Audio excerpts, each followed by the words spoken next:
আসসালামু আলাইকুম দর্শক, আশা করছি আপনারা সবাই ভালো এবং সুস্থ রয়েছেন। নেক্সাস টেলিভিশনের স্বাস্থ্য বিষয়ক প্রতিদিনকার আয়োজন কেমন আছেন অনুষ্ঠানে আপনাদের স্বাগত জানাচ্ছি। আমি ডাক্তার মোহাম্মদ আনোয়ারুল আলম। স্বাস্থ্য বিষয়ক বিভিন্ন সমস্যা তার সমাধান নিয়ে আমরা কথা বলে থাকি এই অনুষ্ঠানে, আপনারা জানেন দর্শক। এটা একটা সরাসরি অনুষ্ঠান এবং আজকে যে বিষয়টি নিয়ে আমরা কথা বলতে চাই সেটি হলো খুবই গুরুত্বপূর্ণ একটি বিষয়, সবাই আমরা জানি, অনেকেই সচেতন হতে চাই, সেটি হচ্ছে ডায়াবেটিসের জটিলতা। এবং আসলে ডায়াবেটিস হলেই জটিলতা হবে বিষয়টা তা নয়, আসলে অনিয়ন্ত্রিত ডায়াবেটিস এবং সে কারণে যে জটিলতা সেই বিষয়টা নিয়ে আজকে আমরা কথা বলতে চাই।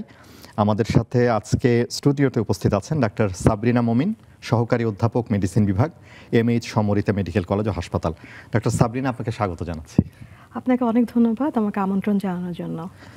দর্শক, বলছিলাম আমরা সরাসরি একটা অনুষ্ঠান, চাইলে আপনারাও আমাদের সাথে যোগ দিতে পারেন। পর্দায় দেখানো নম্বর রয়েছে, সেখানে আপনারা সেই নম্বরে ফোন করে প্রশ্ন করতে পারেন, কোনো সমস্যা থাকলে জানাতে পারেন। আমাদের বিশেষজ্ঞ রয়েছেন, তিনি চেষ্টা করবেন সে সকল প্রশ্নের উত্তর দেবার। আমরা আলোচনাটা শুরু করি। ডায়াবেটিস নিয়ে সারা দুনিয়াব্যাপী আসলে আমরা সবাই চিন্তিত, অনেক কথা হচ্ছে, চিকিৎসকরাও চিন্তিত, বা সব জায়গায় এটি নিয়ে অনেক কথা হচ্ছে।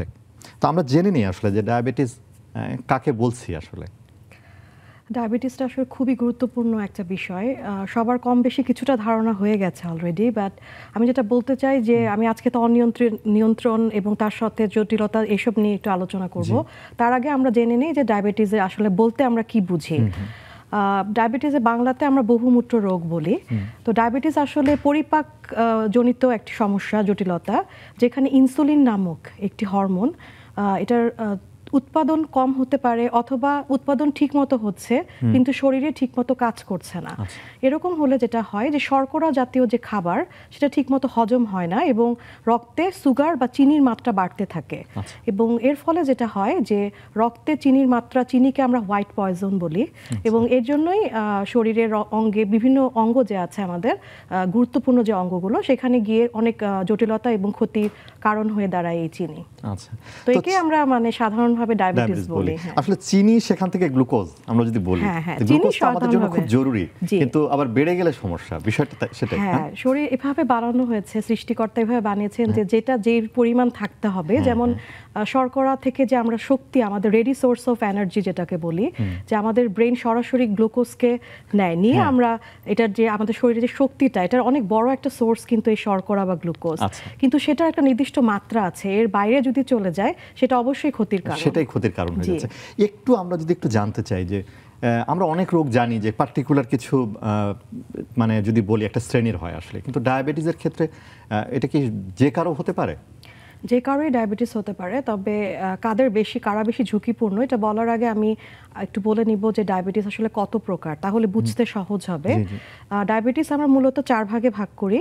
টাইপ 1 ডায়াবেটিস, যেটা মূলত ছোট বাচ্চাদের হয়ে থাকে, বাচ্চাদেরও ডায়াবেটিস হয় এবং 6 মাস থেকে 30 বছরের নিচে। হ্যাঁ, এবং এই ডায়াবেটিসটা মানে ফরচুনেটলি বাংলাদেশে 5 to 10% মতো, এর বেশি না। এবং টাইপ 2 যেটা, সেটা এর সম্পর্কে আসলে আমরা সবাই জানি, যেটা অনেক কমন, টাইপ 2 ডায়াবেটিস, যেটা নিয়ে আমরা বেশি কথা বলি। হ্যাঁ, এবং এখানে যেটা হয় যে ইনসুলিন তৈরি হচ্ছে কিন্তু ঠিক করে কাজ করতে পারছে না। আর টাইপ 1-এ ঠিকমতো তৈরি হয় না। অগ্নাশয়ের যে সেলগুলো থেকে ইনসুলিন তৈরি হয়, সেখানে অনেক সমস্যা থাকে এবং বিভিন্ন কারণে। এটা নিয়ে আমি আজকে সায়েন্টিফিক ডিসকাশন, এটাতে আমি বলবো না। সাধারণভাবে ইনসুলিন একদম তৈরি হয় না, সেটা হচ্ছে টাইপ 1। ইনসুলিন তৈরি হচ্ছে কিন্তু কাজ করতে পারছে না, সেটা হচ্ছে টাইপ 2, যেটাকে আমরা রিলেটিভ ডেফিসিয়েন্সি বলি। টাইপ 3-তে হচ্ছে গর্ভকালীন সময় কিন্তু ডায়াবেটিস হয়, যেটাকে আমরা জেস্টেশনাল ডায়াবেটিস বলি। এবং আরও কিছু আদার্স, 4th ক্যাটাগরি যেটা, সেটা হচ্ছে আরও আদার্স রিজন, যেরকম মেডিসিন খেলে, যেমন স্টেরয়েড জাতীয় ওষুধ, যেটা বাংলাদেশে এখন অনেক ইউজ হয়, প্রয়োজনে অপ্রয়োজনে প্রচুর ইউজ হয়। তো সেই ক্ষেত্রে ডায়াবেটিস হতে পারে, এবং কিছু হরমোনজনিত কারণ, যেমন থাইরয়েড এবং আরও অনেক হরমোনের সমস্যা, সেখানেও ডায়াবেটিস হতে পারে। তাহলে এই 4 রকম যদি জানি, তখন আমরা বুঝবো যে কারা আসলে বেশি ঝুঁকিতে আছে। টাইপ 2-র ক্ষেত্রে যেটা বলি, যে টাইপ 2 যেটা আমরা সবাই জানি যে ডায়াবেটিসের কথা, তো সেখানে যাদের ওজন অনেক বেশি, হ্যাঁ, যারা ওবেসিটিতে ভুগছেন, যাদের ফ্যামিলিতে ডায়াবেটিসের হিস্ট্রি আছে, যারা কাজ ফিজিক্যাল অ্যাক্টিভিটি যাদের কম, বা সেডেন্টারি লাইফস্টাইল বলি, যেমন আমরা ডক্টররাও কিন্তু সেডেন্টারি লাইফস্টাইল মেনটেন করি, যে আমাদের ফিজিক্যাল অ্যাক্টিভিটি কম্পারেটিভলি কম, তো তারা বেশি ঝুঁকিতে আছে। এবং প্রেগন্যান্সি একটা ডায়াবেটোজেনিক কন্ডিশন, মানে গর্ভাবস্থায় বিভিন্ন হরমোনের কারণে সুগারের মাত্রা বেড়ে যায়। আচ্ছা, মানে সেই সময় এটা হতে পারে হ্যাঁ, আসলে। diabetes। মানে তাহলে গর্ভাবস্থার এগুলোকে জন্যই আমরা- ডায়াবেটিসটা হচ্ছে আসলে হচ্ছে সেটা। গর্ভাবস্থার জন্যই ডায়াবেটিস তৈরি হচ্ছে, নতুন করে হতে পারে ডায়াবেটিস, যার আগে কখনো ডায়াবেটিস ছিল না। কিন্তু আমরা ডায়াবেটিস প্রেগন্যান্সিতে যে হরমোনগুলো তৈরি হয় প্রেগন্যান্সিকে মেইনটেইন করার জন্য, সেগুলো কিন্তু ডায়াবেটিস তৈরি করতে পারে। আপনি বলছিলেন যে একটা হরমোনাল ইমব্যালেন্স থেকেও এটা হতে পারে জি, জি। আসলে, এটা একটা হয়। আমরা একটু বাচ্চাদের ক্ষেত্রে আমি একটু জেনে নিতে চাই, সেটা হলো আপনি বললেন যে 6 মাসের বাচ্চারও কিন্তু হতে পারে জি। ডায়াবেটিস, তাই তো? মানে জন্মের পরও হতে পারে। তো এখানেও কি আছে যে কোন বাচ্চাগুলো ঝুঁকিতে, বা যে কারো হতে পারে যে কোনো হ্যাঁ, বাচ্চা? এখানেও যে জেনেটিক একটা ব্যাপার আছে, বংশগত একটা ব্যাপার আছে, আচ্ছা। এটা একটা। আরেকটা হচ্ছে যে নিউনেটাল ডায়াবেটিস, সেটা একটা আলাদা ইস্যুজ, এটা এখানে আজকের ইয়ের আওতায় বাইরে। আমি 6 মাস থেকে টাইপ 1 যেটা, সেটার কথা বলতে পারি যে কিছু অটোইমিউন ডিজিজ বলে, আচ্ছা। যে নিজের যে রোগ প্রতিরোধ ক্ষমতা এটা নিজের বিরুদ্ধেই কাজ করছে, নিজের যে অগ্নাশয় যেখান থেকে ইনসুলিন তৈরি হয় সেটার এগেইনস্টে কাজ করছে এবং ইনসুলিন তৈরি হতে দিচ্ছে না। আচ্ছা। তো এই বাচ্চারা এই টাইপ 1 ডায়াবেটিসের শিকার, এবং এটা মোটামুটি অনেক বলবো যে ঝুঁকিপূর্ণ একটা অবস্থা, কারণ পেশেন্ট যদি না জানে হঠাৎ করে অজ্ঞান হয়ে যেতে পারে, সমস্যা হতে পারে, এবং সারা জীবন তাকে ইনসুলিন নিতে হবে। আচ্ছা। আচ্ছা, আরেকটা কথা এখানে বলে রাখি, টাইপ 2 যদিও অ্যাডাল্ট গ্রুপ অফ ইয়েদের অসুখ, মানে বয়সীদের একটু, হ্যাঁ, যাদের বয়স বেশি বার্ধক্যজনিত, আগে বলা হতো, এখন কিন্তু 30-এর পর থেকে অনেক ইয়াং এজেও আমরা পাচ্ছি। আচ্ছা। কিন্তু খুব একটা আশঙ্কার ব্যাপার হচ্ছে এখনকার বাচ্চারা কিন্তু অত খেলাধুলা করে না, এবং তারা খুব জাঙ্ক ফুড খায়, মানে যেগুলো আমরা ফাস্ট ফুড বলি নর্মালি, এবং তারা খুব মোবাইল ইউজ করে, বসে থাকে, দৌড়াদৌড়ি, খেলাধুলা করে না। অনেক ছোট বাচ্চাদের টাইপ 2 কিন্তু এখন আমরা দেখছি। আচ্ছা, মানে আপনি যেমনটা বলছিলেন যে টাইপ 1টাই তাদের হয় বাচ্চাদের, হ্যাঁ, কিন্তু এখন এখন টাইপ type 2 2 দেখা হচ্ছে। যাচ্ছে। এটা শুধুমাত্র আমাদের যে জীবনযাত্রা, সেটা একটা বড় কারণ হয়ে গেছে আসলে। এবং এই জীবনযাত্রা আমার মনে হয় যে সব রোগের উপরে প্রভাব বিস্তার করছে আসলে, এবং সেখানে ডায়াবেটিসও বাদ যাচ্ছে না। একটু আমরা যদি আসি যে লক্ষণ আছে, আমরা জানি ডায়াবেটিস হলে কিছু লক্ষণ আছে, সবসময় কি লক্ষণ থাকে? আসলে এটা না, সবসময় লক্ষণ থাকে না। যখন রক্তে চিনির মাত্রা অনেক বেড়ে যায় তখনই লক্ষণগুলো আসে। আচ্ছা। যখন অল্প বেশি থাকে তখন কিন্তু কেউ বুঝবে না। এই জন্য আসলে স্ক্রিনিং এর যে ব্যাপারটা, এটার যে গুরুত্ব তখনই আসলে ইম্পর্টেন্ট, যে স্ক্রিনিং করলে আমরা একটা যে কিছু গ্রুপ আছে যাদেরকে আমরা রেগুলার স্ক্রিনিং করব, দেখবো যে সুগার বেশি কিনা, কারণ সবসময় কিন্তু আমরা প্রথম দিকে বুঝতে পারবো না। আচ্ছা। কিন্তু যাদের সুগারের লক্ষণ প্রথমের দিকে থাকে না, হ্যাঁ, যদি সুগারের মাত্রা অনেক বেশি থাকে তখন দেখা যায় যে পলিডিপসিয়া বলি, যে আমাদের পলিডিপসিয়া, পলিফেজিয়া এবং পলিইউরিয়া, এই তিনটা আমরা বলি, যে পেশেন্টের অনেক বেশি তৃষ্ণা পাবে, বারবার পানি খেতে চাবে, বারবার খাওয়া দাওয়া, বা বিশেষ করে সুগার জাতীয় খাবার, মিষ্টি জাতীয় খাবারের প্রতি তার অনেক বেশি ভালোবাসা আরো বেড়ে যাবে, অ্যাফিনিটিটা অনেক বেশি থাকবে। তারপর বারবার বহুমূত্র, যে কারণে বলা হয় যে তা বারবার প্রস্রাবের পরিমাণটা বেড়ে যাবে, ঘন ঘন প্রস্রাব হবে, এবং ওজন কমতে থাকে, এটা একটা লক্ষণ। আরেকটা, যাদের ওজন বেশি তাদের ডায়াবেটিস হচ্ছে, কিন্তু হওয়ার পর অনিয়ন্ত্রিত থাকলে কিন্তু ওজন কমে যাচ্ছে। আচ্ছা, আরেকটা হচ্ছে যে কোনো জায়গায় কেটে গেলে সহজে সেটা শুকাবে না, এটা কিন্তু খুবই গুরুত্বপূর্ণ। এটা কিন্তু একটা হিন্টস বা ক্লু হতে পারে। আমাদের এই কথাটা জেনে রাখতে হবে যে কোনো জায়গা কেটে গেলে যদি, বা কোনো ঘা হলে যদি না শুকায়, তখন মাথায় আসতে হবে যে মনে হয় আমার ডায়াবেটিস হয়েছে, আমাকে এখন তা আর্জেন্টলি টেস্ট করাতে হবে। তাহলে এই ধরনের লক্ষণগুলো আমরা দেখি, কিন্তু যেটা আপনি বললেন যে আসলে লক্ষণ নাও থাকতে পারে, একটা মানুষের ডায়াবেটিস আছে কিন্তু আমি বুঝতে পারছি না হয়তো, যতক্ষণ না আমি টেস্ট করছি। জি।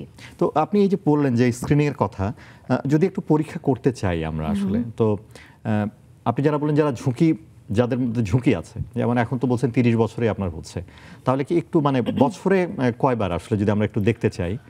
বছরে কয়বার এরকম না করে, যারা ধরেন একটা রিস্ক গ্রুপের মধ্যে আছে, যেমন ওবেস, যাদের ওজন বেশি, যাদের বয়স 30 আপ, আগে বলতে হয়তো 40 অ্যান্ড আপ, এখন বলবো যে যারা 30 এবং তার বেশি, এবং যাদের ফ্যামিলিতে ডায়াবেটিসের হিস্ট্রি আছে, ডায়াবেটিস আছে, তাদের ক্ষেত্রে ডায়াবেটিসের কিছু স্ক্রিনিং টেস্ট আমরা, যেমন আমি এই প্রসঙ্গে একটু বলি, 14ই নভেম্বর ওয়ার্ল্ড ডায়াবেটিস ডে ছিল, এবং আমাদের সমৃদ্ধ মেডিকেল কলেজে মেডিকেল ফ্রি ক্যাম্প করা হয়েছিল, এবং সেখানে কিন্তু অনেক কম বয়সে আমরা দেখেছি যে তারা কখনো জানতোই না 21-22 সুগার, ব্লাড সুগার লেভেল, এবং খুবই অবাক হয়ে গেছে, হয় হাঁটতে বের হয়েছে বা দেখলো যে আমাদের ক্যাম্পের একটা অ্যাডভার্টাইজ দেওয়া, ওখানে উনি এসে টেস্ট করলো, 21 আসলো, কিন্তু কোনো সিমটম নাই, কোনো উপসর্গ নেই, কোনো উপসর্গ নাই। তো অনেক বয়স কম, কিন্তু এই 30-এর নিচে অবভিয়াসলি, বা আমি বলবো 22 থেকে 25-এর মতো ছিল এইজ।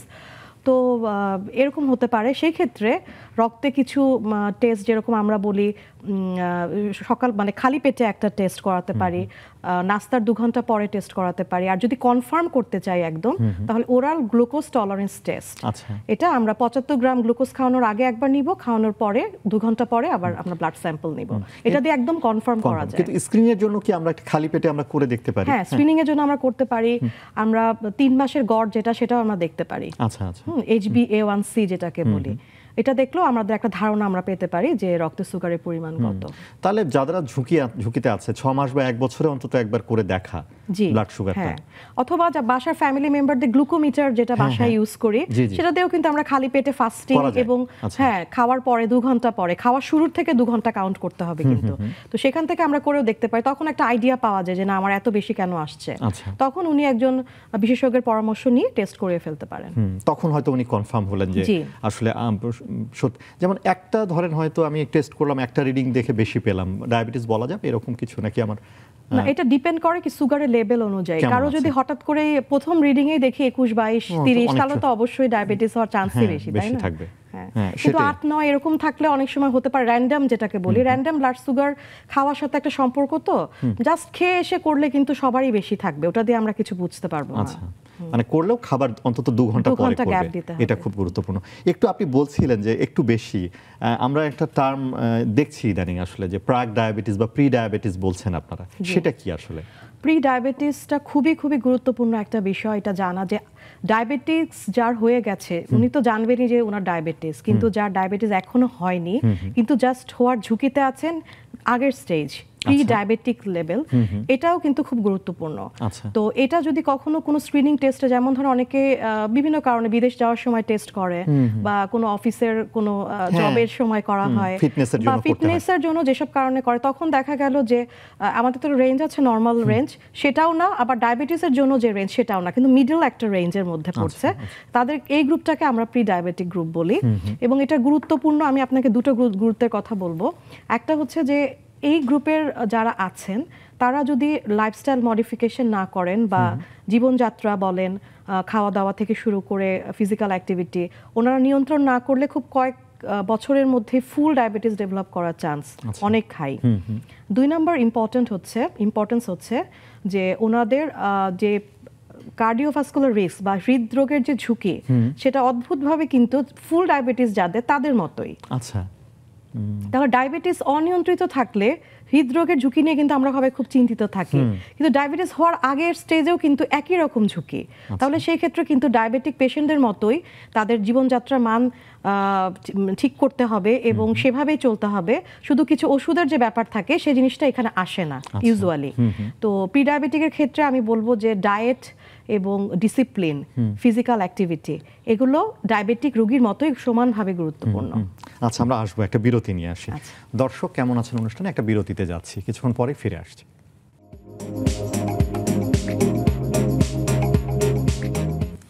দর্শক একটা বিরতি নিয়ে ফিরে এলাম, কেমন আছেন অনুষ্ঠানে। আজকে আমরা কথা বলছি অনিয়ন্ত্রিত ডায়াবেটিসের জটিলতা, এবং এ বিষয়ে কথা বলবার জন্য আমাদের সাথে স্টুডিওতে রয়েছেন মেডিসিন বিভাগের সহকারী অধ্যাপক MAH সমরিতা মেডিকেল কলেজ হাসপাতালের ডাক্তার সাবরিনা মমিন। আপনি প্রি ডায়াবেটিসের কথা বলছিলেন যে প্রি ডায়াবেটিসের ঝুঁকি এবং ডায়াবেটিসের যে ঝুঁকি, মানে হৃদরোগের ক্ষেত্রে আপনি বলছেন একেবারে সমান। তো আমরা একটু আসি আসলে যে ডায়াবেটিস, এই যে আমরা বলছি এত কথা, আমাদের যেটা মেইন আজকে বিষয়টা সেটা হলো যে ডায়াবেটিস যাদের হলো এবং চিকিৎসা হচ্ছে না, মানে জটিলতাগুলো কি কি হতে পারে? আচ্ছা, আমাদের রোগীর ক্ষেত্রে রোগীকে যখন আমরা কাউন্সেলিং করি এই ব্যাপারে যেভাবে বুঝাই সেই কথাটা আমি এখানে আপনাকে একটু বলি। সেটা হচ্ছে যে আমি বলি যে হোয়াইট পয়জন বা সুগার যেটা রক্তে যদি প্রয়োজন যতটুকু এর বেশি থাকে, তাহলে এটাকে আমরা একটা সাপ মনে করতে পারি। এবং সাপ এরকম ছোবল দেয় শরীরে বিভিন্ন জায়গায়, এটা ছোবল দিতে পারে। যেমন একটা ছোবল দিতে পারে, সবচেয়ে বেশি গুরুত্বপূর্ণ হচ্ছে হৃদরোগের ঝুঁকি। হার্টে একটা ছোবল দিল, ব্রেইনে স্ট্রোক হতে পারে।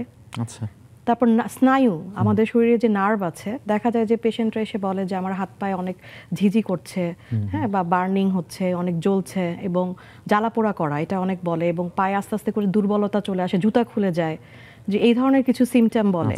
তার মানে স্নায়ুর সমস্যা হতে পারে, কিডনির সমস্যা হতে পারে, একটা সময় গিয়ে কিডনি ফেলিয়ার হতে পারে। তারপর আরও অনেক রকম স্কিনের যেরকম অনেক সমস্যা হয়, নানা রকম স্কিনের মানে বয়েল বলেন, মানে যেটাকে আমরা বলি ফোড়া, হ্যাঁ, নানা রকম অনেক ফোড়া একসাথে হতে পারে, এবং কোনো রকম কেটে গেলে যে আমি যেটা বললাম যে কোনোভাবে শুকায় না, যেমন অন্যদের কোনো বয়েল বা ফোড়া অ্যাবসেস হলো, সেটাকে ট্রিটমেন্ট করলে কিন্তু ঠিক হয়ে যায়।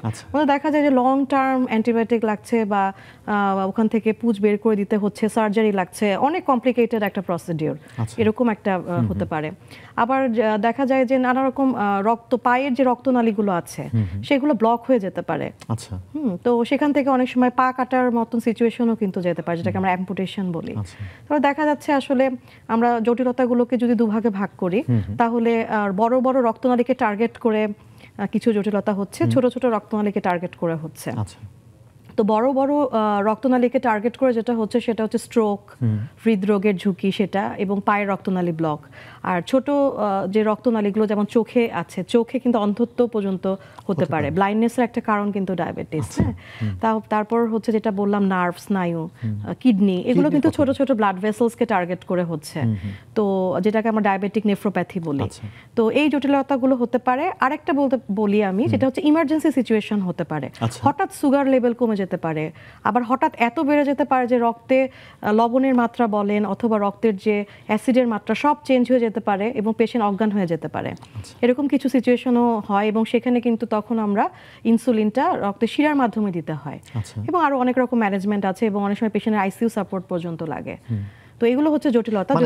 কোথায় হয় না নাকি? হ্যাঁ, কোথায় হয় না সেটা আপনি বলতে পারেন যে কোথায় হয় না। মানে এটা এমন একটা রোগ যে শরীরের কোনো জায়গাকে সে ছাড় দেয় না, তাই তো?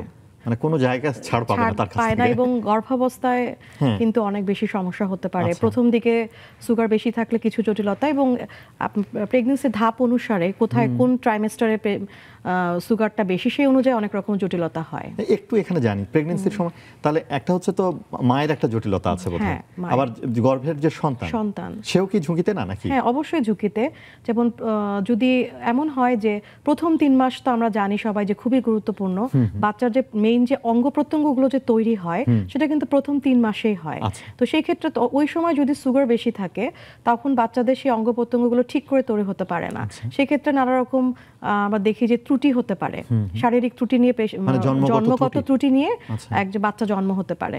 তারপর শেষের দিকে যেটা হয় যে সুগার বেশি থাকলে বাচ্চাদের সাইজ অনেক বড় হয়ে যায়, এই ডেলিভারিতে অনেক সমস্যা হয়, এবং ডেলিভারি পরে বাচ্চার রক্তেও কিন্তু সুগারের মাত্রা হঠাৎ করে কমে যেতে পারে, এবং সেক্ষেত্রে বাচ্চাদের যেটা হতে পারে খিঁচুনি হতে পারে। পেশেন্ট যদি ঠিক করে না দেখা হয় ওই বাচ্চাকে যদি না দেখা হয় যে সুগারটা চেক করা হয়নি, খিঁচুনি পর্যন্ত হতে পারে। তো অনেক রকম জটিলতা এরকম। ওই বাচ্চার কি ঝুঁকি থাকে পরবর্তীতে ডায়াবেটিস হওয়ার? হ্যাঁ, এটা হতে পারে, তবে সবসময় এটা রিলেটেড না। এটার সাথে আরো আসলে ডায়াবেটিস তো আমরা বলি যে পলিফেজিক মানে পলিজেনিক একটা ব্যাপার, মানে এনভায়রনমেন্টাল ফ্যাক্টর, তার পরবর্তী জীবনে তার জীবনযাত্রা কেমন হবে, অনেক কিছুর সাথে রিলেটেড। তবে মায়ের থাকলে তো অবশ্যই বংশগত একটা ইস্যু তো থাকে, তৈরি হচ্ছে আসলে, মানে সবকিছু মানে গর্ভাবস্থায় দুজনের হয়ে যাচ্ছে আসলে, একজনের থাকে। আপনি অনেকগুলো জটিলতার কথা বললেন আমাদেরকে আসলে। তো আমরা যদি একটু আসি এখন, আমরা একটু চিকিৎসার দিকে যেতে চাই।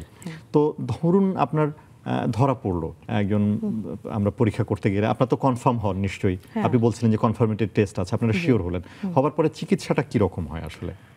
চিকিৎসাকে আমরা 3 থেকে 4 ধাপে ভাগ করে থাকি। সবার আগে আমি বলবো যে এটা কাউন্সেলিং খুবই খুবই ইম্পর্ট্যান্ট। পেশেন্টকে কনভিন্স করতে হবে যে তাকে যে একটা টার্গেট সুগার লেভেল, যে তার রক্তে বয়স অনুপাতে এবং তার বিভিন্ন রকমের অসুখ যা আছে সব কিছু মিলে প্রত্যেকের কিন্তু টার্গেট সুগার আলাদা, এবং সেই টার্গেটে রাখার জন্য তাকে যা যা করতে হবে এবং কি কি জটিলতা হতে পারে এই ব্যাপারে তাকে সবার আগে কনভিন্স করতে হবে। যেমন আজকেই আমি হসপিটালে একটা পেশেন্টের কথা বলি, প্রসঙ্গ যেহেতু আসলো, ওনারা সব ভাই বোনরাই, ওনার ছেলে বললেন যে ওনার ভাই বোনরা কেউই তেমন কনভিন্স না, যেমন ওনাদেরকে কোনোভাবে জানানো হয়েছে যে রক্তের সুগারের মাত্রা ওনাদের বয়স যেহেতু একটু বেশি 14-15 থাকলেই হবে। হ্যাঁ, তো সেই ক্ষেত্রে ওনাদের ইনসুলিন ইউজ করেও কিন্তু ওনার ডোজ বাড়ান না ওনারা। তো আমি খুব অবাক হয়ে গেছি যে ওনারা এভাবেই বহু বছর ধরে এভাবে চলতেছে এবং এখন কমপ্লিকেশন নিয়ে, জটিলতা নিয়ে আমার কাছে আসছে। তো টার্গেটটা পেশেন্টকে জানানো খুবই জরুরি এবং যেটা বয়স এবং সিচুয়েশন অনুযায়ী আলাদা আলাদা হয়ে থাকে। আচ্ছা, এটা ডিফারেন্ট হতে পারে, এটা নিয়ে আমরা পরে আলাপও করতে পারি। তো সে টার্গেটটা জেনে ওনাকে কনভিন্স করতে হবে যে হ্যাঁ, ডায়াবেটিস আমার হয়েছে, এতে ভয় পাবো না। আমার শরীরকে জানতে দেওয়া যাবে না যে আমার রক্তে সুগারের মাত্রা অনেক বেশি, তাহলেই তো হলো, নর্মাল মানুষদের মতোই বিহেভ হবে, জটিলতা হবে না। আমি যাদেরকে দেখেছি মানে কমপ্লিকেশন হয় না যারা খুব স্ট্রিক্টলি মেনটেন করে। তো এটা একটা ব্যাপার। এডুকেশন যেটাকে বললাম, পেশেন্ট এডুকেশন খুবই খুবই গুরুত্বপূর্ণ। পেশেন্টকে বলতে হবে যে কি ধরনের খাদ্যাভ্যাস তাকে গড়ে তুলতে হবে। তো এই ক্ষেত্রে একটা কথা বলি যে কিটো ডায়েট। অনেকে বলে যে ডায়াবেটিস হলে আমি ওষুধ নিব না, ইনসুলিন নিব না, আমি শুধুমাত্র এখন খাওয়া দাওয়া মেনটেন করব এবং অনেক পরিশ্রম করব। তো সব ডায়াবেটিসে কিন্তু এটা করা সম্ভব না। হ্যাঁ, অনেক অনেক বছর আগে ফাস্টিং এর মাধ্যমে ডায়াবেটিস কন্ট্রোল করা হতো, কিন্তু এখন কিন্তু with the advancement of modern science অনেক ভালো ভালো ওষুধ এসেছে। তো সেই ক্ষেত্রে এটা করলে দেখা যায় যে অনেক জটিলতা তৈরি হয়। এবং কিটো ডায়েটের তো মানে আমি বলবো যে খুব সাময়িক লাভবান হলেও দীর্ঘমেয়াদী কোনো লাভবান হয় না, বরং নানা রকম সমস্যা জটিলতা তৈরি হতে পারে। এবং রক্তে যেটা হয় যে লবণের মাত্রা তারতম্য হয়ে যেতে পারে এবং আরো অনেক জটিলতা হয়। তাহলে আমরা যদি একটু ডায়েটের দিকে আসি, তো শুধু কি ডায়েট দিয়ে সম্ভব? ডায়েট আপনারা যেটা বলেন, খুব অল্প পরিমাণ সুগারের চিনির মাত্রা যদি বেশি থাকে, মানে মাইল্ড ডায়াবেটিস ফর্ম, সেই ক্ষেত্রে হয়তো হাঁটাহাঁটি করে এবং ফিজিক্যাল অ্যাক্টিভিটি বাড়িয়ে দিয়ে এবং খাওয়া দাওয়া নিয়ন্ত্রণের মাধ্যমে সম্ভব। কিন্তু একটা লেভেলের বাইরে গিয়ে কিন্তু আর হয় না। এবং পুরান ডায়াবেটিস যাদের ডায়াবেটিস থেকে অনেক বছর হয়ে গেছে, তাদের ক্ষেত্রে আসলে হবে না, আসলে ওষুধ নিতেই হবে, তাদের ওষুধ নিতে হবে। এবং বেশিরভাগ ক্ষেত্রে পুরানো ডায়াবেটিস ইনসুলিন ডিপেন্ডেন্ট হয়ে যায়। আচ্ছা, একটু এখানেই আমি একটু যোগ সূত্রটা আনতে চাই। আপনি বলছেন যে প্রি ডায়াবেটিস যাদের তাদের আপনি বলছেন যে একটা ঝুঁকি আছে, কিন্তু মানে তাদের ব্লাড গ্লুকোজ লেভেল কিন্তু একটু বেশি, হয়তো ডায়াবেটিস লেভেল পর্যন্ত না, কিন্তু বেশি। তো সেক্ষেত্রে তাদের ক্ষেত্রে মনে হয় আপনি যে ডায়েটের কথা বলছেন বা ডিসিপ্লিনের কথা বলছেন, এক্সারসাইজ বা এগুলো যদি সে ঠিকঠাক করতে পারে, তাহলে হয়তো সেক্ষেত্রে নিয়ন্ত্রণে আসতে পারে। এটা একটা সপ্তাহে 150 মিনিট বলা হয়। কেউ যদি সপ্তাহে 5 দিন ম্যানেজ করতে পারে, তাহলে তাকে 30 মিনিট করে হাঁটলেই হবে। কিন্তু সপ্তাহে কেউ যদি অনেক বিজি থাকে, সপ্তাহে 3 দিন হলে, তাহলে সেক্ষেত্রে আরেকটু বাড়িয়ে দিতে হবে। হ্যাঁ, তখন 50 মিনিট। 150 মিনিট দেখা গেছে রিসার্চ করে যে এটা করলে 150 মিনিট হাঁটলে হৃদরোগের ঝুঁকি বলেন বা অন্য ঝুঁকিগুলো কমে যায় ডায়াবেটিক পেশেন্টের। প্রি ডায়াবেটিকরা তো অবশ্যই ডায়েটারি একটা মডিফিকেশন করবে। তাছাড়া যারা ডায়াবেটিস তাদের ক্ষেত্রেও কিন্তু একজন ডায়েটিশিয়ানের সাথে কনসাল্ট করে একটা ব্যালেন্স ডায়েটের চার্ট তাদের নিয়ে আসতে হবে। এখানে আপনাকে বলি যে ঠিক আছে, আপনি ডায়েট মানে ওষুধ আপনি নিলেন, কিন্তু ওষুধ আপনি নিচ্ছেন, কিন্তু আবার এদিকে ডায়েট আপনার ঠিক হলো না, আপনার খাবার দাবার ঠিক হলো না, তাহলে কি কন্ট্রোল হবে আসলে ডায়াবেটিস? না, এটা হতে হয় কি ডোজ বাড়াতে হতে পারে অনেক। তো সেই ক্ষেত্রে তো অনেক ঝুঁকি, যেরকম মুখে যে ট্যাবলেটগুলো দেওয়া হয়, কিডনির সমস্যা হতে পারে। এটা অনেক দীর্ঘমেয়াদী খেলে বা অনেক হাই ডোজ নিলে কিডনির সমস্যার ঝুঁকিতে এমনিতেই ডায়াবেটিক পেশেন্টদের থাকে। তো সেই ক্ষেত্রে বলবো যে ডোজটা যদি কম রাখতে চাই আমরা, সেই ক্ষেত্রে কিন্তু অবশ্যই ডায়েট কন্ট্রোল করতে হবে। এবং আবার অতিরিক্ত কন্ট্রোল অনেকে করে ফেলেন, যেখানে মানে বারবার দেখা যায় হাইপোগ্লাইসেমিয়া বা সুগারের রক্তে সুগারের পরিমাণ অনেক বেশি কমে যাচ্ছে, এরকমও কিন্তু ঝুঁকি হয়ে যায়। তো সেই ক্ষেত্রে ব্যালেন্স ডায়েট, এবং আমরা 6টা মিলের কথা বলি। সকালে একটা ব্রেকফাস্ট বা সকালে নাস্তা করবেন, 11টার সময় একটা খাবার খাবেন নাস্তার মতন, হ্যাঁ, স্ন্যাক্স। দুপুরে লাঞ্চ করবে, দুপুরে খাবার, তারপর বিকালে একটা নাস্তা, রাতের ডিনার, আবার রাতে শোয়ার আগে একটা নাস্তা নেবেন। এখানে আমি একটা কথা বলি, দেখুন আমরা অনেকে 3 বেলা খাই হয়তো, আসলে আমরা সকালে একটা হয়তো নাস্তা করলাম, দুপুরে খেলাম, সাধারণত 6টা খাবার আমরা খাই না হয়তো, কিন্তু ডায়াবেটিক রোগীদের ক্ষেত্রে আমরা বলেন যে আপনি 6 বার খাবেন, তাহলে কিন্তু খাবার সময়টা বেশি আসলে, তাই তো? মানে আপনি তো খেতে পারছেন, আপনি 6 বার খেতে পারবেন। তো সেক্ষেত্রে যেটা আপনারা যেটা বলেন যে তাহলে খাবার পরিমাণটা হয়তো খুব মানে ইম্পর্টেন্ট নাকি, বা খাবার উপাদানগুলো? হ্যাঁ, উপাদানগুলো এবং পরিমাণ।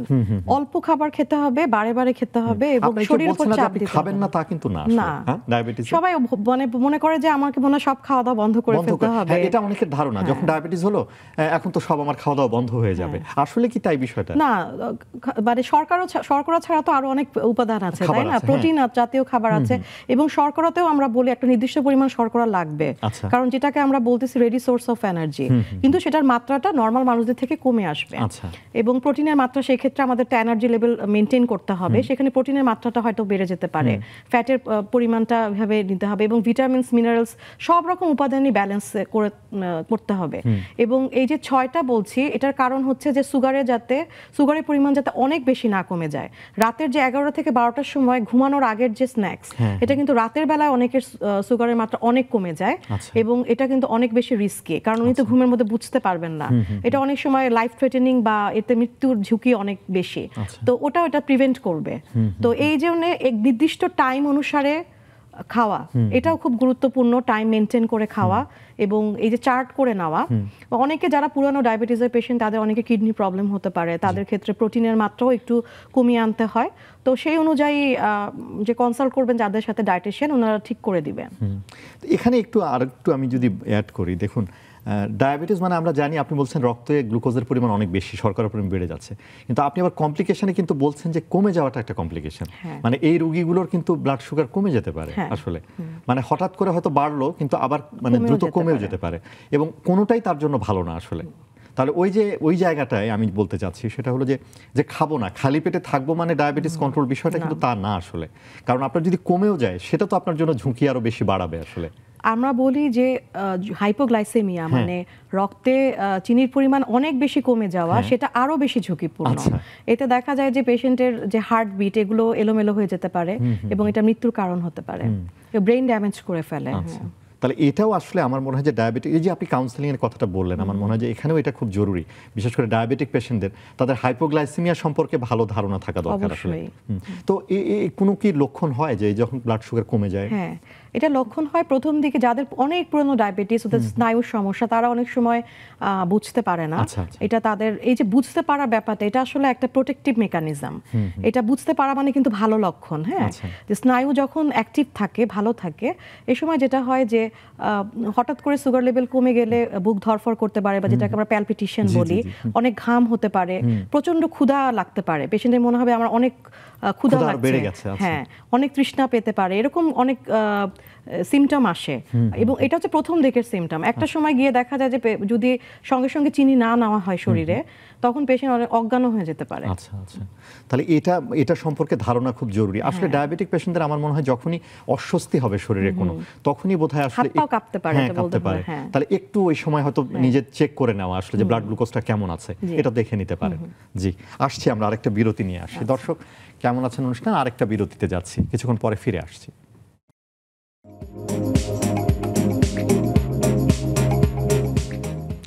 দর্শক আরও একটা বিরতি নিয়ে কেমন আছেন অনুষ্ঠানে ফিরে এলাম। আমরা কথা বলছি অনিয়ন্ত্রিত ডায়াবেটিসের জটিলতা। আমাদের সাথে মেডিসিন বিশেষজ্ঞ ডাক্তার সাবরিনা মোমিন রয়েছেন। আমরা চিকিৎসা নিয়ে জানছিলাম ডায়াবেটিসের। একটু যদি আসি যে ওষুধের বিষয়টা, যখন আপনারা ওষুধ দিচ্ছেন, তা আমরা জানি যে মুখে খাওয়ার ওষুধ আছে, ইনসুলিনের কথা আমরা জানি, তো কোনটা কাদের জন্য ভালো, নাকি ইনসুলিনই ভালো, বিষয়টা এরকম আর কি? যে কোনো ওষুধ দেওয়ার আগে, শুধু এই ডায়াবেটিসের না, যে কোনো ওষুধ দেওয়ার আগে আমরা আসলে দুটো ব্যাপারকে গুরুত্ব দিই। একটা হচ্ছে যে এই ওষুধগুলোতে উপকারিতা কতটুকু, এবং এই ওষুধগুলো ব্যবহার করলে পার্শ্ব প্রতিক্রিয়া কতটুকু, এই দুটোর মধ্যে দাঁড়িপাল্লায় যদি আমি দুটোকে রাখি, কারো যদি রিস্ক বেনিফিট রেশিও ইংলিশে বলি, যদি বেনিফিট বেশি হয় তখন আমরা সেটাকে চুজ করব, রিস্ক যদি কম থাকে এবং বেনিফিট যদি বেশি হয়। কারণ আমরা যদি বলি যে ইনসুলিন বলেন বা মুখের ওষুধ বলেন, সবকিছুর কিন্তু কিছুটা সাইড এফেক্ট আছে, পার্শ্ব প্রতিক্রিয়া আছে। তো যদি বেনিফিট বা উপকারিতা বেশি থাকে, তখনই আমরা সেটা প্রেসক্রাইব করব বা সেই ওষুধটা নিব, তাই না? যদি ডায়াবেটিসটা অনেক বেশি পরিমাণ হয়ে যায়, ডায়েট বলেন, ফিজিক্যাল অ্যাক্টিভিটি, এক্সারসাইজ, এগুলো করে নিয়ন্ত্রণ হচ্ছে না, এবং অনেক সময় প্রথম দিকে আমরা ওষুধ দিয়ে থাকি, ওষুধ দিয়েও কন্ট্রোল হচ্ছে না, তখন আমাদের দরকার পড়ে ইনসুলিনের। এবং দেখা গেছে যে যাদের ডায়াবেটিস হয়েছে, সেখান থেকে প্রায় 6 বছর পার হয়ে যাওয়ার পরে 50% কেসে ইনসুলিন লাগে। প্রায় 50% যে গ্রুপের পেশেন্ট আছে, তাদের ক্ষেত্রে ইনসুলিন কিন্তু লাগেই শেষ পর্যন্ত। আচ্ছা। তো এটা ডিপেন্ড করে, সিচুয়েশন অনুযায়ী ডিপেন্ড করে। আচ্ছা, বা কেমন আসলে আপনি যেটা বললেন যে কন্ট্রোলটা কেমন হচ্ছে সেটার উপর তাই তো? ডিপেন্ড করছে। কারণ ওষুধ দিয়েও দেখা যাচ্ছে হয়তো আপনি সুগারটাকে আপনি কন্ট্রোলে রাখতে পারছেন না, তখন অনেক সময় 3টা ওষুধও আমরা দিয়ে দেওয়ার পর দেখি যে কন্ট্রোল হচ্ছে না, তখন বুঝবো যে না, এটা ড্রাগ ফেলিয়ার হয়েছে, মানে ওষুধগুলো কাজ করছে না। এমনটাও হয় আসলে? হ্যাঁ, এমনও হয়। আচ্ছা। তো সেই ক্ষেত্রে আমাদের অবশ্যই ইনসুলিন যেতে হবে। ইনসুলিন কিন্তু কেউ যেতে চায় না, ইনসুলিন কেউ নিতে চায় না। অনেকে ভয় পায়। হ্যাঁ, মানে অনেক এটা কতটা আসলে মানে অনেকে ভয় পায়, এটা কি ঠিক? হ্যাঁ, অবশ্যই। এটা ওই যে সুই, যেটা তো ব্যারিয়ার, সবচেয়ে মানে ব্যারিয়ার যেটা, সেটা কি, সবাই সুইকে ভয় পায়, নিডল ফোবিয়া।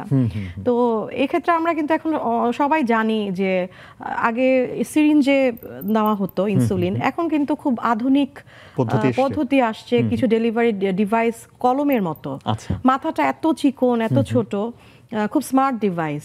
তো সেই ক্ষেত্রে ব্যথা কিন্তু ওরকম লাগে না, রোগী নিজে ব্যবহার করতে পারে, রোগী নিজেই ব্যবহার করতে পারে। এবং তখন আস্তে আস্তে ওনাদের কাউন্সেলিং করলে ওনাদের ভয়টা ভেঙে যায়।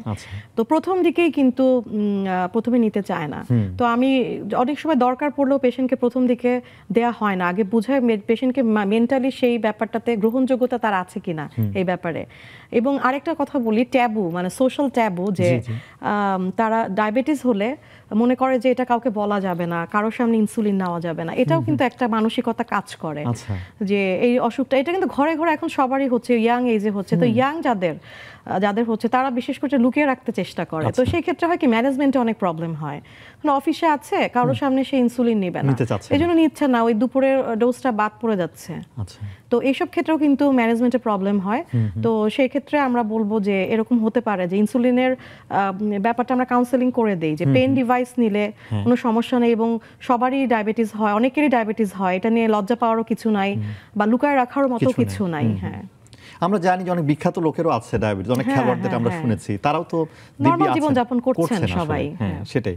সো এটাকে ওইভাবে নেওয়ার আসলে আমাদের দেশের ক্ষেত্রে আসলে আছে কিছু ট্যাবুর কথা আপনি বলছিলেন, সেটা তো থাকে।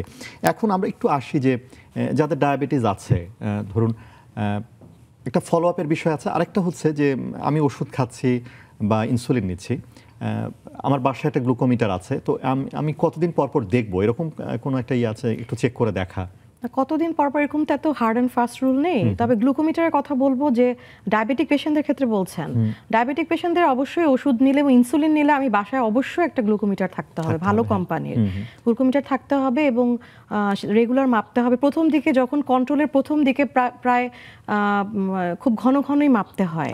হ্যাঁ, দিনে প্রায় 4 থেকে 5 বারও মাপতে হতে পারে প্রথম দিকে, যখন মাত্র ওষুধ শুরু করলো। হ্যাঁ, তারপর যখন স্টেবল হয়ে যায়, আমরা বুঝি, তখন একটু মানে গ্যাপ দিয়ে মাপলেও হয়।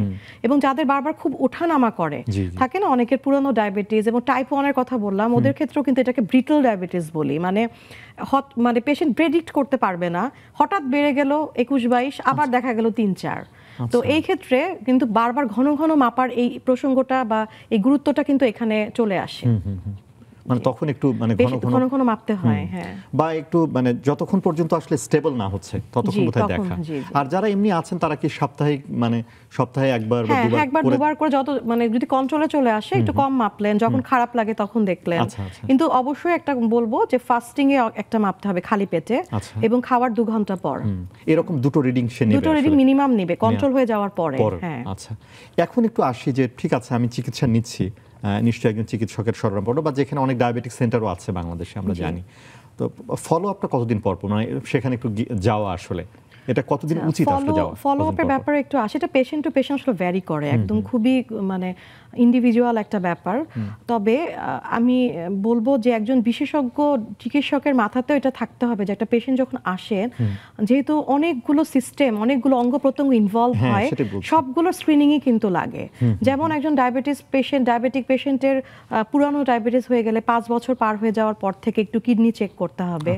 হ্যাঁ, এবং কিডনি চেকে সবাই মনে করে, এখানে একটা কথা বলে রাখি আমি, যে ক্রিয়েটিনিন নরমাল মানে আমার কিডনি সমস্যা নাই।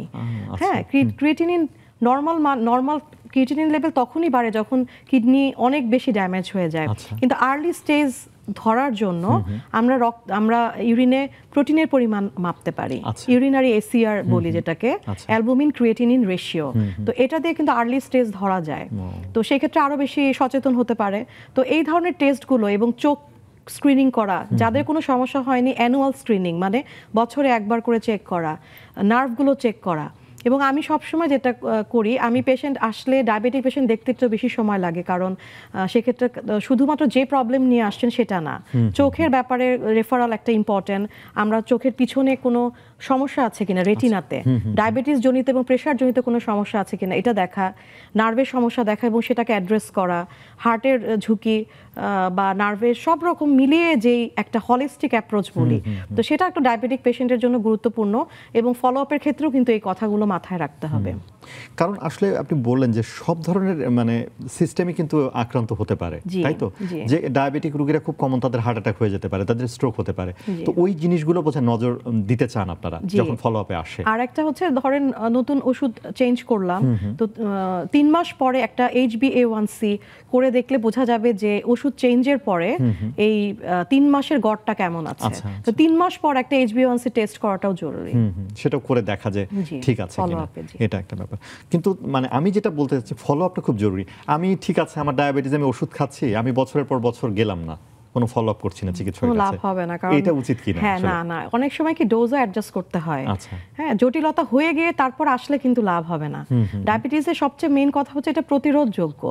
হ্যাঁ, এটার যে কমপ্লিকেশনগুলো আমি যেটা একটু আগেই বললাম, যে শরীরকে যদি আমি না জানাই যে আমার সুগারটা বাড়তি, তাহলেই তো হলো। হ্যাঁ, তো সেই ক্ষেত্রে যদি আমি রেগুলার ডাক্তারের কাছে আসি, আমি যদি বুঝি যে আমি টার্গেটটা পূরণ হচ্ছে কিনা, আমার কোনো কমপ্লিকেশনের আর্লি স্টেজে আমি আছি কিনা, ইমিডিয়েটলি অ্যাড্রেস করলে কিন্তু কোনো সমস্যা পরবর্তীতে মানে ভয়াবহ জটিলতা, যেটা যেমন পা কেটে ফেলার মতো যে জটিলতাগুলো তৈরি হয়, একজন ডায়াবেটিক পেশেন্টের পা কাটার ঝুঁকি থাকে নর্মাল মানুষের চেয়ে প্রায় 20 গুণ বেশি। হ্যাঁ, এবং স্মোকার হলে, ধূমপান করলে আরো 10 গুণ বেড়ে যায়, মানে 30 ভাগ গুণ বেড়ে যায়। হ্যাঁ, তো এগুলো কাউন্সেলিং এর ব্যাপার আছে, ডক্টরদের সাথে অ্যাটাচ থাকতে হবে ডায়াবেটিক পেশেন্টদের সারা জীবন। এখানে যদি একটু আসে, আপনি পায়ের কথা বললেন, তাহলে একটু ডায়াবেটিক নিজের যে যত্ন নেওয়া, মানে ডায়াবেটিক পেশেন্টের মানে হচ্ছে যে আমি শুধু ওষুধ খেলাম হাঁটলাম তা তো না, খাবার খেলাম, এর সাথে আরো কিছু বোধহয় যত্ন প্রয়োজন। যেমন আপনি পায়ের কথা বলছিলেন, পায়ের যত্ন খুবই গুরুত্বপূর্ণ। মানে যেটা বলবো যে পাকে আমরা বলি যে সোনার থেকেও দামি। হ্যাঁ, ডায়াবেটিক পেশেন্টদের পায়ের যত্নের প্রসঙ্গ যদি আসে, প্রতিদিন পা চেক করতে হয়। হ্যাঁ, যে আয়না দিয়ে নিচে রেখে, কারণ নিচে অনেক সময় পায়ের তালুতে কি প্রবলেম আছে এটা কিন্তু বোঝা যায় না। ছোট ছোট কর্ন থাকে, শক্ত এরিয়া থাকে, এগুলোও কিন্তু পরবর্তীতে আলসার তৈরি করতে পারে, ঘা তৈরি করতে পারে। ওনারা আয়না দিয়ে গেলেন, কোথাও পা কেটে গেল, হয়তো অল্প কাটা, খালি পায়ে হাঁটতে নিষেধ করা হয়। জুতাটা খুব ভালো ওয়েল ফিটেড জুতা হবে। সামনে জুতার অনেক রকমের ডিজাইনের তো এখন জুতা পাওয়া যায়, সামনের অংশটা ন্যারো, তো সেই ক্ষেত্রে তো আঙ্গুলগুলো ঠিক করে ফিট হয় না, তো ওখানে রক্ত চলাচলের সমস্যা হতে পারে, তখন ওখানে আলসার হয়ে যেতে পারে। তো একটা ভালো জুতা এবং বিকালে জুতা কিনতে হয়। হ্যাঁ, ডায়াবেটিস এটা একটা ইন্টারেস্টিং ব্যাপার, এটা হয়তো সবাই জানেন না, এই জন্য এই অনুষ্ঠানের মাধ্যমে বলি আমি, যে সারাদিন হাঁটাহাঁটির পরে পায়ে একটু পানি চলে আসে, সকালে থাকে জুতো মানে পায়ের সাইজ সবচেয়ে ছোট। হ্যাঁ, তো আমরা তো হাঁটাহাঁটি সকালে সারাদিন হাঁটাহাঁটি করবে, তো বিকালের দিকে দেখা যায় যে পা বড়, মানে সাইজটা একটু বড় হয়ে যায়, পানি চলে আসে পায়ে, তো সেই ক্ষেত্রে দেখা যায় যে যদি সকালে জুতোটা কেনা হয় তাহলে বিকালের দিকে সেটা টাইট হয়ে যেতে পারে, তো সেই ক্ষেত্রে কিন্তু কমপ্লিকেশন আসতে পারে। তাহলে বিকেলের দিকে মানে হ্যাঁ, এবং মাথাটা অনেক ওয়াইড হতে হবে, যে মোজাগুলো সেগুলো খুব ভালো ধোয়া থাকতে হবে, পরিষ্কার পরিচ্ছন্ন থাকতে হবে। নখ কাটার ক্ষেত্রে খুব গুরুত্বপূর্ণ। নখটা অনেক সময় যে থাকে না যে নখের কোনা ভালো করে না কাটলে ওখান থেকেও কিন্তু ইনফেকশন হতে পারে, এবং ওই অতটুকু ইনফেকশনে যথেষ্ট ওখান থেকে কিন্তু ছড়াতে একদম সেলুলাইটিস আমরা বলি, অনেক মানে ভয়াবহ আকার ধারণ করতে পারে, মানে ওই সামান্য একটা ইনফেকশন থেকে, শুধু নখ কাটার ওই জায়গা থেকেই। হ্যাঁ, তো পাটাকে খুব গুরুত্বপূর্ণ আলাদা করে, মানে নিজেকে ভালোবাসার একটা অনেক উদাহরণ আমি বলবো, যে ডায়াবেটিসে পায়ের যত্ন নেওয়া এবং এটাতে টাকা ইনভেস্ট করা, যে পায়ের ব্যাপারে যত্নের জন্য যত দামি জুতা বলি, মোজা বলি, সেই সব ক্ষেত্রে এই জিনিসগুলো করতে হবে। মানে পায়ের যত্নটা খুব জরুরি, মানে পাটা ক্লিন রাখবো আমরা, এটা ক্লিন রাখবো। ও আরেকটা কথা বলি, যে আঙ্গুলের যারা অজু করেন বা পা ভিজানোর পরে নখের আঙ্গুলের মাঝে মাঝে যাতে ময়েস্ট বা ভেজা না থাকে, ড্রাই রাখতে হবে, একদম শুষ্ক রাখতে হবে, নয়তো ফাঙ্গাল ইনফেকশন হয় এবং ওখান থেকেও ছড়াতে পারে। যখনই পরিষ্কার করছেন আসলে পানি দিয়ে, তারপর কি মুছে ফেললে ভালো? মুছে ফেলতে হবে এবং আঙ্গুলের মাঝখানগুলোকে আলাদা করে ওই জায়গার প্রতি মনোযোগ দিতে হবে। আসলে খুব জরুরি আসলে এই জিনিসটা। আচ্ছা, আমরা একটু আরেকটা দিকে যাই। আপনি গর্ভাবস্থায় ডায়াবেটিসের কথা বলছিলেন, এটা কি গর্ভাবস্থায় সবারই হওয়ার ঝুঁকি থাকে, নাকি এখানেও মানে ঝুঁকিপূর্ণ একটা গ্রুপ আছে? হ্যাঁ, এখানেও গ্রুপ আছে যাদের আগের প্রেগন্যান্সিতে মানে যাদের ডায়াবেটিস ছিল, জেস্টেশনাল ডায়াবেটিস বলি, তাদের ক্ষেত্রে আবার পরে প্রেগন্যান্সিতে হওয়ার ঝুঁকি অনেক বেশি থাকে। যাদের ওজন অনেক বেড়ে যায়, যাদের ফ্যামিলিতে হিস্ট্রি আছে, বাবা মার ডায়াবেটিস, তাদের ক্ষেত্রে এটা ডায়াবেটিস হওয়ার ঝুঁকি থাকে। এবং সবচেয়ে বেশি যেটা যে 3 মাসের পর থেকেই আসলে ঝুঁকিটা বাড়ে। আচ্ছা, গর্ভাবস্থা 3 মাসের পরে। হ্যাঁ, যার আগে কখনো ডায়াবেটিস ছিল না, কিন্তু ডায়াবেটিস ডেভেলপ করে যে প্রেগন্যান্সির যে হরমোনগুলো আছে ওগুলো বাড়তে শুরু করলে 24 থেকে 28 সপ্তাহে আমরা টেস্ট করে দেখতে বলি, এবং ওই সময় হচ্ছে ডায়াবেটিসটা ডেভেলপ করার সম্ভাবনা সবচেয়ে বেশি থাকে। তো সেক্ষেত্রে আসলে মানে প্রেগন্যান্সির সময় আমি যদি একটু বলি, ওই সময় কিভাবে আপনারা মানে নিয়ন্ত্রণ করেন এটাকে? এখানে নিয়ন্ত্রণের জন্য ওই যে ব্যাপারগুলো চলে আসে, এখানে একটা কথা ইম্পর্টেন্ট, যে টার্গেট যেটা সুগার, এটা কিন্তু খুব স্ট্রিক্ট। হ্যাঁ, আমরা বলি যে 5.3 খালি পেটে, তার নিচে রাখতে হবে, এবং খাওয়ার পর 6.7, তাহলে খুবই ন্যারো। এবং অন্য মানুষদের ক্ষেত্রে টার্গেট কিন্তু বয়স্কদের জন্য খুব লুজ কন্ট্রোল। এখানে একটু টার্গেটটা বলে ফেলি, যারা ডায়াবেটিক পেশেন্ট আছেন তারা বুঝতে পারবেন যে খালি পেটে 7-এর নিচে এবং খাওয়ার পর 9-10 রাখলেই হয়, যারা বার্ধক্য জনিত, মানে যারা বয়স বেশি, যারা বয়স্ক যারা। আর যারা ইয়াং এজ তাদের ক্ষেত্রে একটু স্ট্রিক্ট কন্ট্রোল, কিন্তু সবচেয়ে স্ট্রিক্ট কন্ট্রোল করতে হয় প্রেগন্যান্সিতে। হ্যাঁ, এবং সেই ক্ষেত্রে প্রোটিনের মাত্রা, এবং ডায়েটিশিয়ানের সাথে কথা বলে কার্বোহাইড্রেটের মাত্রা বা শর্করার খাবারের মাত্রা কমিয়ে আমিষ জাতীয় খাবারের পরিমাণ বাড়িয়ে দিতে হয়, এবং আমরা প্রয়োজনে আমরা ইনসুলিন ইউজ করতে পারি। এবং এই ক্ষেত্রে একটা ব্যাপার কি, প্রেগনেন্ট মহিলারা কিন্তু ইনসুলিন ইউজ করতে তাদের সমস্যা নাই। এই নর্মাল মানুষদের আপনি ইনসুলিনে কনভিন্স করতে পারবেন না, তারা কিন্তু কনভিন্সড হয়ে যায়। বাচ্চার ভালোর জন্য ওরা ইনসুলিন নিতে কোনো, তাদেরকে এটা বোঝালে তারা ইনসুলিন নেয়, এবং ইনসুলিনটা ভালো, ইনসুলিনটাতে কোনো মানে কোনো রকম সাইড এফেক্ট নেই। ইনসুলিনের একটাই মানে এফেক্ট বলি যে ঠিকমতো খাওয়া দাওয়ার ব্যাপার আছে, ডোজ ঠিকমতো না হলে সুগার হঠাৎ কমে যেতে পারে। জি, আমাদের সময় একেবারে শেষ। ডাক্তার সাবরিনা, অসংখ্য ধন্যবাদ। ডায়াবেটিস নিয়ে আমরা অনেক কিছু জানলাম, আমাদের অনুষ্ঠানে আসার জন্য আরেকবার ধন্যবাদ। এবং দর্শক, আপনারা শুনছিলেন আসলে ডায়াবেটিস নিয়ে আমরা কথা বলছিলাম, যে কত জটিলতা তৈরি হতে পারে আসলে ডায়াবেটিস থেকে যদি আপনারা নিয়ন্ত্রণে না রাখেন। এবং যারা ডায়াবেটিস, তাদের নিজের প্রতি যত্নবান হতে হবে, সচেতন হতে হবে। তাহলে কিন্তু ডায়াবেটিস যদি আপনি ব্লাড সুগার কন্ট্রোলে রাখতে পারেন, তাহলে কিন্তু এটা ভয়াবহতা দিকে যাবে না। আসলে আপনারা ভালো থাকুন, সুস্থ থাকুন।